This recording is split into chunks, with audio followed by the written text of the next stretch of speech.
Ngayon, at tumawag po kami sa sentral para doon. Eh, ang gusto po nila, ipadala sa sentral. Ipangalan daw po kay Ka Eduardo at kay Ka Atien at makararating daw po. Pinadala po namin. Pero ang naging katugunan po, natiwalag po kami buong pamilya. Narito po yung asawa ko, kausapin niyo po. Na po, dahil umaga po kasi. Meron po akong hawak po. Ito nga po ay magpapadala na po kami uli sa kay Eduardo. Lahat po ng zero ng isang po niya, mapadadalan ko ng mga zero. Nakatatlong beses po kami sumulat po eh. Wala po kanya ibang mapagtitiwala no dyan na ipaparating ko nila mismo kay Ka Eduardo yung sulat namin. Ano na nga po eh, may mga masaligitan na po. Yung bahay nga po, kamo namin sa pastoral dati natin. Eh, yung bahay nga po namin dati sa pastor, parang ano eh, sa pilitan ako kami pinapaalis yun. Kakili, ito po may kung gusto yung makausap po kayo. Hello po. Kami po kasi, noon pa kasi, alam na po nila na patuloy kaming naninindigan.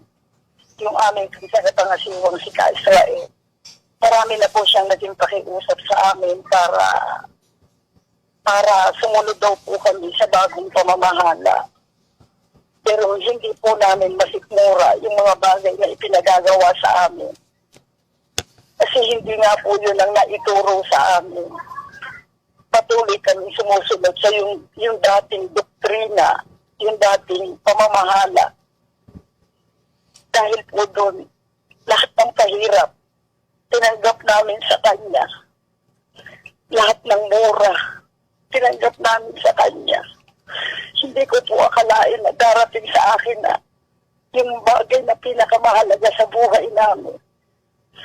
Yung maglingkod lang kami, hindi kami pumasok sa iglesia at sa ministeryo para pakinabangan namin ang ministeryo.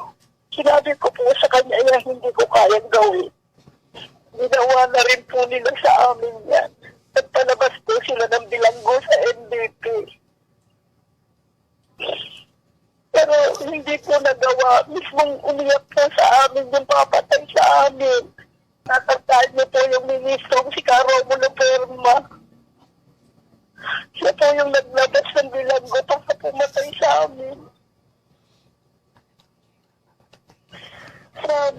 Sana matapos na po ito. Sige po. Maraming salamat po. Mag-ingat po kayo.